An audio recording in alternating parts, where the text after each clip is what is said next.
Olá pessoal, estamos começando neste momento a nossa mini edição do YouTube do Mundial Telenotícias Brasil. Acompanhe comigo.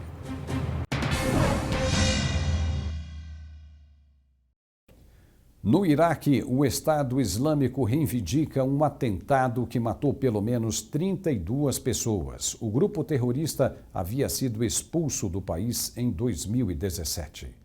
2 homens usando detonadores de explosivos se suicidaram numa feira na Praça Tayyaran, que fica no centro de Bagdá.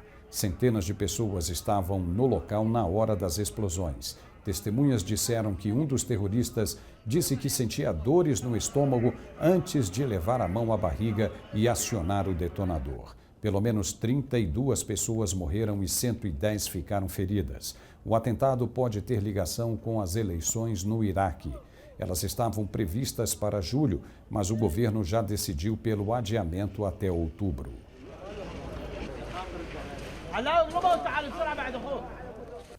As defesas aéreas sírias foram confrontadas na manhã desta sexta-feira por uma agressão israelense na governadoria de Hama. Foi o que informou a mídia estatal após relatar que foram ouvidas explosões no local.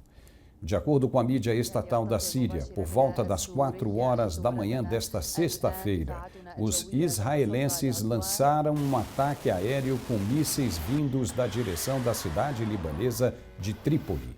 Ainda segundo a TV estatal, os mísseis tinham alvo às proximidades da governadoria de Hama. A nota da TV oficial termina afirmando que as defesas aéreas sírias confrontaram os mísseis israelenses, abatendo a maioria deles.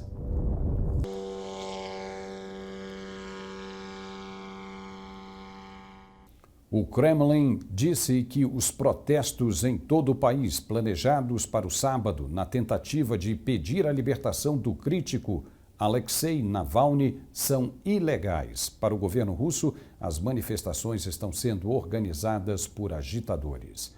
Navalny, o crítico de maior destaque do presidente Vladimir Putin, foi detido no fim de semana e depois preso por supostas violações da liberdade condicional ao voltar à Rússia pela primeira vez desde que foi envenenado por um agente nervoso de nível militar. Os apoiadores do maior opositor de Putin anunciaram uma manifestação de protesto em Moscou e outras cidades neste sábado. O Ministério das Relações Exteriores da Rússia prometeu nesta sexta-feira retaliar a Albânia por expulsar um diplomata russo. Foi o que informou a agência de notícias RIA Novosti. O Ministério das Relações Exteriores da Albânia disse em um comunicado online na quinta-feira que declarou o diplomata Alexei Krivoshev persona non grata e deu a ele 72 horas para deixar o país.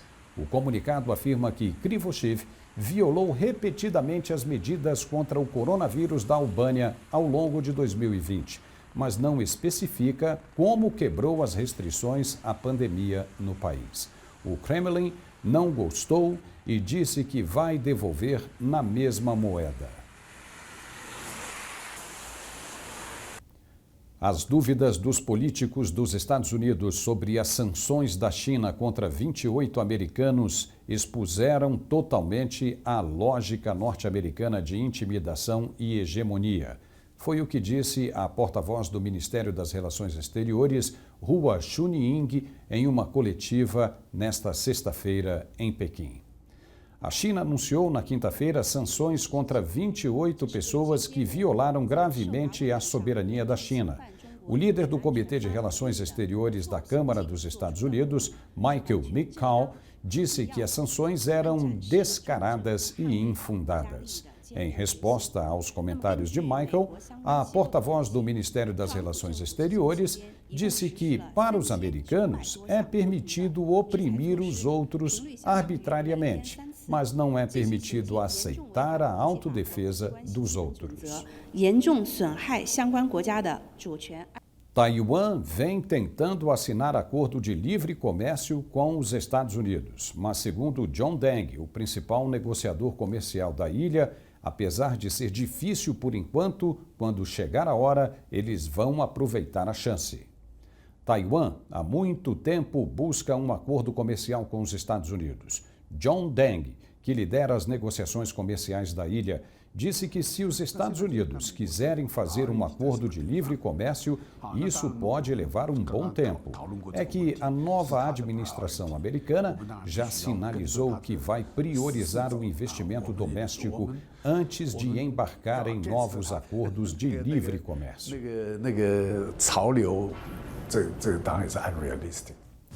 E vamos agora a um rápido intervalo e voltamos na sequência.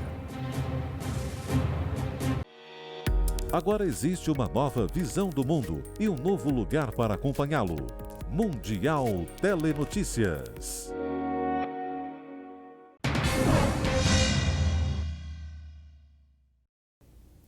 Na Indonésia, parentes das vítimas de um acidente aéreo acontecido no início do ano homenageiam os mortos. O avião com 62 pessoas caiu no mar. A Marinha da Indonésia levou os parentes das vítimas até o local onde o Boeing 737 caiu. Elas puderam fazer uma homenagem simbólica jogando pétalas de flores nas águas do mar de Java. O acidente aconteceu logo depois de decolar do aeroporto de Jakarta, a capital do país. Autoridades suspeitam que o avião teve problemas de potência no motor. A caixa preta com os dados técnicos do voo foi encontrada por mergulhadores. Eles ainda tentam localizar a outra caixa com o registro das conversas entre os pilotos. A busca por vítimas do acidente foi suspensa depois de 2 semanas. As famílias serão indenizadas em $89 mil cada uma.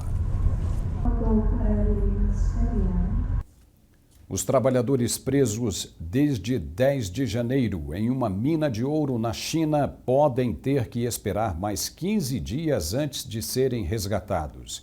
É que, de acordo com as equipes de socorro, há um bloqueio na rota escolhida para o resgate. 22 trabalhadores ficaram presos no subsolo depois de uma explosão na mina na costa nordeste do país. Até agora há confirmação de uma morte, 10 desaparecidos e 11 sobreviventes presos sob os escombros. As equipes de resgate estavam perfurando novos poços para alcançar 10 dos sobreviventes a mais de 600 metros da entrada. Um sobrevivente está preso em outra parte da mina e, segundo as autoridades, pode levar pelo menos 15 dias para eliminar os obstáculos e chegar até eles. Na Austrália, um homem desapareceu quando mergulhava em uma famosa área de surf. As autoridades acreditam que ele tenha sido vítima de um tubarão. Segundo as autoridades australianas, o homem de 32 anos passava férias com a família no sul do país. Ele foi fazer um mergulho com snorkel em Port Macdonnell e não retornou mais. A família acionou a polícia, que passou a fazer buscas, incluindo sobrevoos na área. Na operação de resgate, foram encontradas nadadeiras e partes de uma roupa de mergulho danificadas. Elas foram encaminhadas ao serviço de perícia. Há informações de que no dia anterior, um tubarão foi visto naquela região.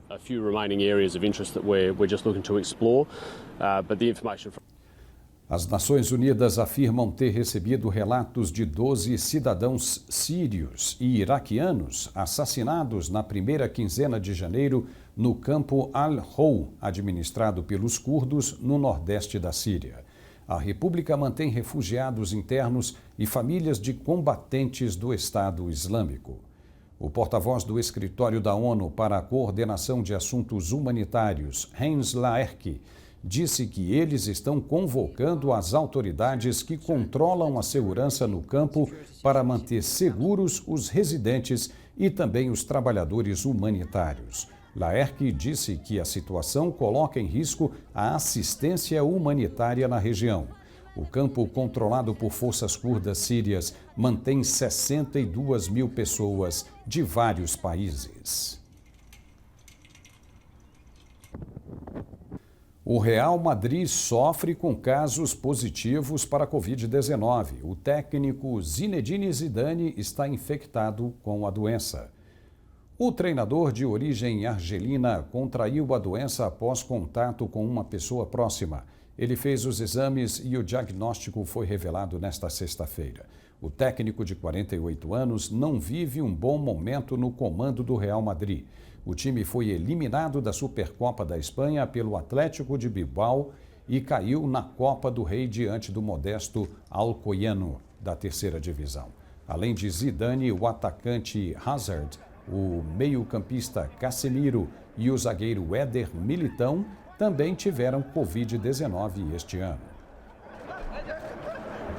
No Camboja, uma cervejaria instalada em uma antiga fábrica de roupas oferece aulas de yoga combinadas, sabe com quê? Com cerveja. A novidade tem agradado alguns frequentadores.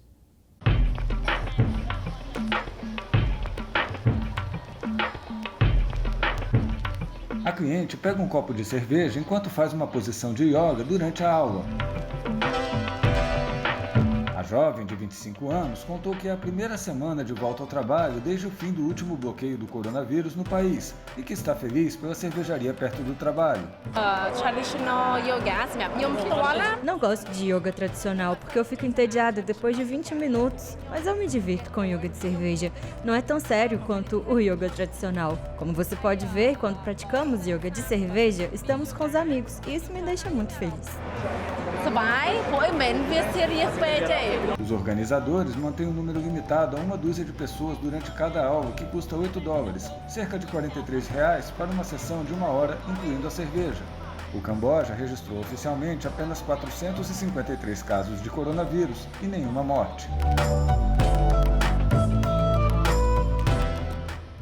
Na China, um grupo de designers reescreve culturas ancestrais em formato de modernas estatuetas.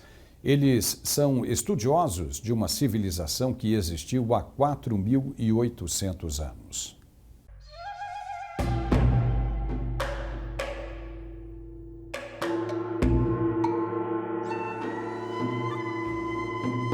Os designers da província de Sichuan, sudoeste da China, resolveram popularizar uma cultura ancestral que viveu na região e deixou preciosos rastros dos primórdios da civilização chinesa. As relíquias foram consideradas uma das 10 principais descobertas feitas durante o século XX no país. Esse universo encantou os designers. O trabalho começa nas telas do computador. As versões originais ganham formas modernas, parecidas com personagens de desenhos animados. Aplicamos alguns artesanatos modernos, como modelagem, para completar nosso trabalho. Diferente dos trabalhos tradicionais, nossos artesanatos são um pouco mais complicados. Os designers trabalham há 2 anos na linha de produtos. A combinação de elementos culturais com técnicas modernas deu lugar a um tipo de artesanato diferente e atrativo. Eles já foram premiados em encontros de profissionais criativos. Mais do que isso, eles esperam atrair o interesse dos jovens pela cultura dos povos ancestrais. Espero que os mais jovens e os alunos com menos de 10 anos possam aprender sobre esta cultura por meio dessas várias formas de promoção.